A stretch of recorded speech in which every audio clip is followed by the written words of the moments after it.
नमस्कार। आज के इतिहास में आप सभी का स्वागत है। मैं हूं आपके साथ प्रिया तिवारी। इतिहास से अच्छा शिक्षक कोई दूसरा हो नहीं सकता। इतिहास सिर्फ अपने में घटनाओं को नहीं समेटे होता है, बल्कि इन घटनाओं से आप बहुत कुछ सीख सकते हैं। इसी कड़ी में जानेंगे आज 11 अप्रैल को देश दुनिया में क्या कुछ हुआ था, कौन सी बड़ी घटनाएं घटी थी जिसने इतिहास के पन्नों पर अपना प्रभाव छोड़ा। जानेंगे आज के दिन जन्मे खास व्यक्तियों के बारे में और बात करेंगे उनकी जो दुनिया से इस दिन विदा होकर चले गए। तो चलिए चलते हैं आज के इतिहास के सफर पर, जहां बात करेंगे कस्तूरबा गांधी की, जिनका आज ही के दिन जन्म हुआ था। तो देखिए हमारी एक खास रिपोर्ट।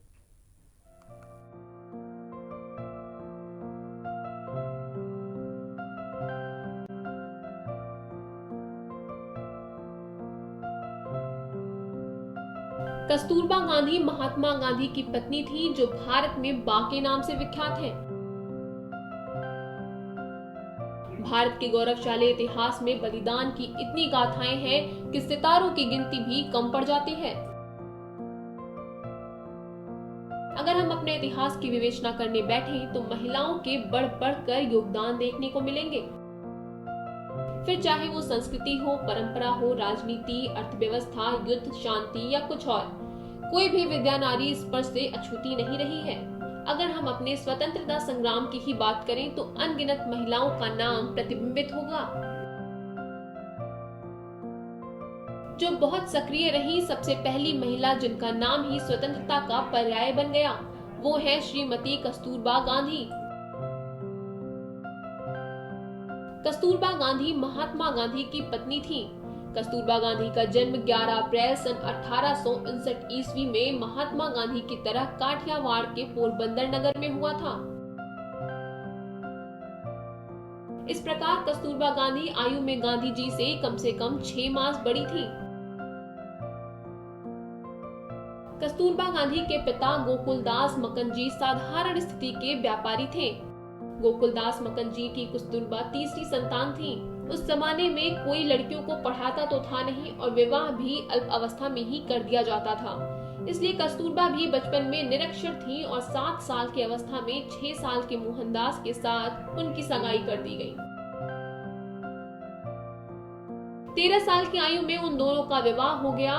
बापू ने उन पर आरंभ से ही अंकुश रखने का प्रयास किया और चाहा कि कस्तूरबा बिना उनसे अनुमति लिए कहीं न जाएं। किंतु वे उन्हें जितना दबाते उतना ही वे आजादी लेती और जहां चाहती चली जाती। कस्तूरबा गांधी महात्मा गांधी के स्वतंत्रता कुमों की पहली महिला प्रतिभागी थी। कस्तूरबा गांधी का अपना एक दृष्टिकोण था। उन्हें आजादी का मोल और महिलाओं में शिक्षा की महत्ता का पूरा भान था। स्वतंत्र भारत के उज्जवल भविष्य की कल्पना उन्होंने भी की थी। उन्होंने हर कदम पर अपने पति मोहनदास करमचंद गांधी का साथ निभाया था। बा जैसा आत्म बलिदान का प्रतीक व्यक्तित्व उनके साथ नहीं होता तो गांधी जी के सारे अहिंसक प्रयास इतने कारगर नहीं होते। कस्तूरबा ने अपने नेतृत्व के गुणों का परिचय भी दिया था। जब जब गांधी जी जेल गए थे, वो स्वाधीनता संग्राम के सभी अहिंसक प्रयासों में अग्रणी बनी रही। हम आपको बता दें कि 9 अगस्त सन 1942 ईस्वी को बापू के गिरफ्तार हो जाने पर कस्तूरबा गांधी ने शिवाजी पार्क मुंबई में, जहां स्वयं बापू भाषण देने वाले थे, सभा में भाषण करने का निश्चय किया। किंतु पार्क के द्वार पर पहुंचने पर कस्तूरबा गांधी गिरफ्तार कर ली गयी। कस्तूरबा गांधी को 2 दिन बाद पूना के आगा खां महल में भेज दिया गया।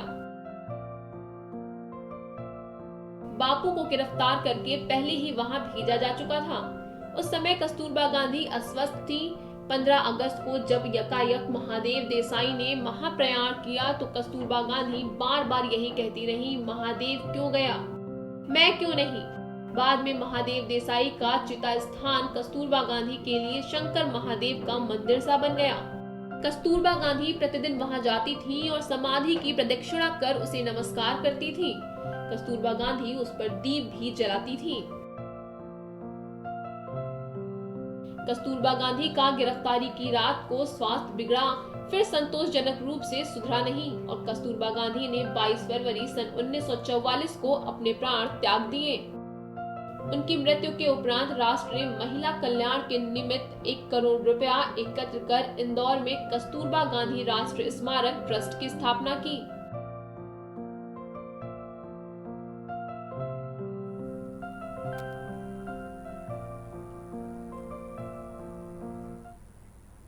तो अभी आपने जाना कस्तूरबा गांधी के बारे में और इनके इतिहास के बारे में। आगे हम आपको बताने जा रहे हैं ज्योतिबा फुले के बारे में, जिनका जन्म आज ही के दिन 11 अप्रैल 1827 को हुआ। तो आइए जानते हैं इनके बारे में कुछ रोचक बातें।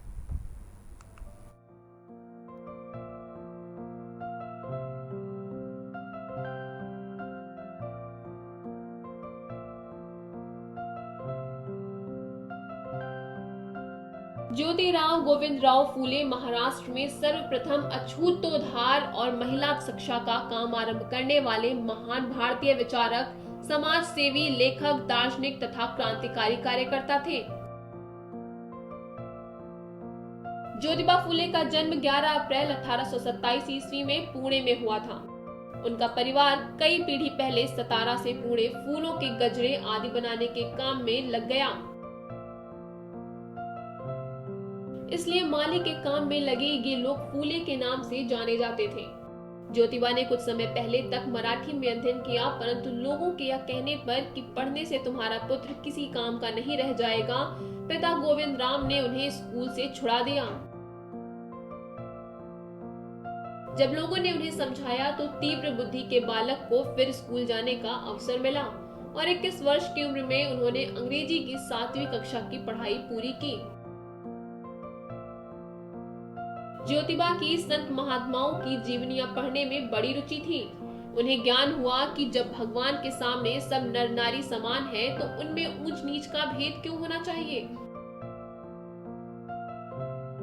स्त्रियों की दशा सुधारने और उनकी शिक्षा के लिए ज्योतिबा ने 1854 में एक स्कूल खोला। यह इस काम के लिए देश में पहला विद्यालय था। लड़कियों को पढ़ाने के लिए अध्यापिका नहीं मिली तो उन्होंने कुछ दिन स्वयं ही यह काम करने में अपनी पत्नी सावित्री को इस योग्य बना दिया। उच्च वर्ग के लोगों ने आरंभ से ही उनके काम में बाधा डालने की चेष्टा की, किंतु जब फूले आगे बढ़ते ही गए तो उनके पिता पर दबाव डालकर पति पत्नी को घर से निकलवा दिया। इससे कुछ समय के लिए उनका काम रुका अवश्य, पर शीघ्र ही उन्होंने एक के बाद एक बालिकाओं के 3 स्कूल खोल दिए। अछूतोद्धार के लिए ज्योतिबा ने उनके अछूत बच्चों को अपने घर पर पाला और अपने घर की पानी की टंकी उनके लिए खोल दी। परिणाम स्वरूप उन्हें जाति से बहिष्कृत कर दिया गया। कुछ समय तक मिशन स्कूल में अध्यापक का काम मिलने से ज्योतिबा का परिचय पश्चिम के विचारों से भी हुआ, पर ईसाई धर्म ने उन्हें कभी आकृष्ट नहीं किया। 1853 में पति पत्नी ने अपने मकान में प्रौढ़ों के लिए रात्रि पाठशाला खोली। इन सब कामों से उनकी बढ़ती ख्याति देखकर प्रतिक्रियावादी ने एक बार 2 हत्याओं को उन्हें मारने के लिए तैयार किया था, पर वे ज्योतिबा की समाज सेवा देखकर उनके शिष्य बन गए। दलितों और निर्बल वर्ग को न्याय दिलाने के लिए ज्योतिबा ने सत्य शोधक समाज स्थापित किया। उनकी समाज सेवा देखकर 1888 ईस्वी में मुंबई की एक विशाल सभा में उन्हें महात्मा की उपाधि दी। ज्योतिबा ने ब्राह्मण पुरोहित के बिना ही विवाह संस्कार आरंभ कराया और इसे मुंबई हाई कोर्ट से भी मान्यता मिली। वे बाल विवाह विरोधी और विधवा विवाह के समर्थक थे। वे लोकमान्य के प्रशंसकों में थे। सन 1873 में महात्मा फूले ने सत्य शोधक समाज की स्थापना की थी और इसी साल उनकी पुस्तक गुलामगिरी का प्रकाशन भी हुआ। दोनों ही घटनाओं ने पश्चिमी और दक्षिण भारत में भावी इतिहास और चिंतन को बहुत प्रभावित किया। महात्मा फूले की किताब गुलामगिरी बहुत कम पृष्ठों की एक किताब है, लेकिन इसमें बताए गए विचारों के आधार पर पश्चिमी और दक्षिणी भारत में बहुत सारे आंदोलन चले। उत्तर प्रदेश में चल रही दलित अस्मिता की लड़ाई के बहुत सारे सूत्र गुलामगिरी में ढूंढे जा सकते हैं। आधुनिक भारत महात्मा फूले जैसे क्रांतिकारी विचारक का आभारी है। बता दें कि 1890 ईस्वी में महान समाज सेवी ज्योतिबा फूले का देहांत हो गया था।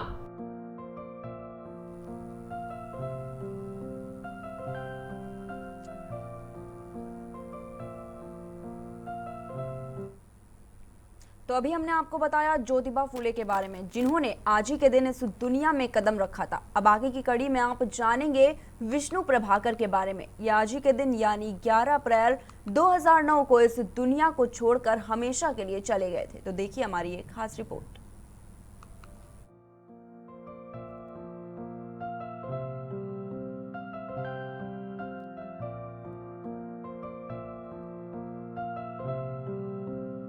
11 अप्रैल 2009 यानी आज ही के दिन विष्णु प्रभाकर का निधन हुआ था। विष्णु प्रभाकर अपने साहित्य में भारतीय वाग्मिता और अस्मिता को व्यंजित करने के लिए प्रसिद्ध रहे हैं। विष्णु प्रभाकर जी ने कहानी, उपन्यास, नाटक, जीवनी, निबंध, एकांकी, यात्रा वृत्तांत और कविता आदि प्रमुख विधाओं में अपनी बहुमूल्य रचनाएं की हैं। प्रभाकर जी ने आकाशवाणी, दूरदर्शन, पत्र पत्रिकाओं तथा प्रकाशन संबंधी मीडिया के प्रत्येक क्षेत्र में ख्याति प्राप्त की थी। देश विदेश की अनेक यात्राएं करने वाले विष्णु जी जीवन पर्यंत पूर्णकालिक मसीजीवी रचनाकार के रूप में साहित्य साधना में लीन रहे थे। विष्णु प्रभाकर का जन्म 31 जून सन 1912 को मीरापुर जिला मुजफ्फरनगर में हुआ था। इन्हें इनके एक अन्य नाम विष्णु दयाल से भी जाना जाता है। इनके पिता का नाम दुर्गा प्रसाद था, जो धार्मिक विचारधारा वाले व्यक्तित्व के धनी थे। प्रभाकर जी की माता महादेवी पढ़ी लिखी महिला थी, जिन्होंने अपने समय में पर्दा प्रथा का घोर विरोध किया था। प्रभाकर जी की पत्नी का नाम सुशीला था। विष्णु प्रभाकर की आरंभिक शिक्षा मीरापुर में हुई थी। उन्होंने सन 1929 में चंदलालू एंग्लो वैदिक हाई स्कूल हिसार में मैट्रिक की परीक्षा पास की। इसके उपरांत नौकरी करते हुए पंजाब विश्वविद्यालय से भूषण प्राज्ञ विशारद और प्रभाकर आदि की हिंदी संस्कृत परीक्षाएं भी उत्तीर्ण की। उन्होंने पंजाब विश्वविद्यालय से ही बीए की डिग्री प्राप्त की। प्रभाकर जी के घर की आर्थिक स्थिति अच्छी नहीं थी। यही कारण था कि उन्हें काफी कठिनाइयों और समस्याओं का सामना करना पड़ा था।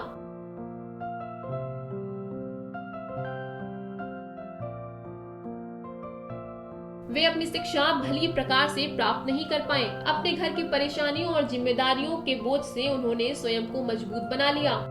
आपको बता दें कि विष्णु प्रभाकर जी ने अपना पहला नाटक हत्या के बाद लिखा और हिसार में एक नाटक मंडली के साथ कार्यरत हो गए। इसके पश्चात प्रभाकर जी ने लेखन को अपनी जीविका बना लिया। आजादी के बाद वे नई दिल्ली आ गए और सितंबर 1955 में आकाशवाणी नाट्य निर्देशक नियुक्त हो गए, जहां उन्होंने 1957 तक अपनी सेवाएं प्रदान की। विष्णु प्रभाकर जी की प्रमुख रचना आवारा मसीहा सर्वाधिक चर्चित रही है। इस जीवन रचना के लिए इन्हें पाब्लो नेरुदा सम्मान, सोवियत लैंड नेहरू पुरस्कार जैसे कई विदेशी पुरस्कार प्राप्त हुए हैं। इनका लिखा प्रसिद्ध नाटक सत्ता के आर पार उन्हें भारतीय ज्ञानपीठ द्वारा मूर्ति देवी पुरस्कार प्रदान किया गया। हिंदी एकेडमी दिल्ली द्वारा प्रभाकर जी को शलाका सम्मान भी प्राप्त किया जा चुका है। पद्म भूषण पुरस्कार भी मिला, किंतु राष्ट्रपति भवन में दुर्व्यवहार के विरोध स्वरूप उन्होंने पद्म भूषण की उपाधि वापस करने की घोषणा कर दी। भारत के प्रसिद्ध हिंदी साहित्यकारों में से एक विष्णु प्रभाकर जी का निधन 96 वर्ष की उम्र में 11 अप्रैल 2009 को दिल्ली में हो गया। हिंदी साहित्य के इस अमूल्य मोती के चले जाने से साहित्य के एक अद्भुत सूरज का अंत हो गया।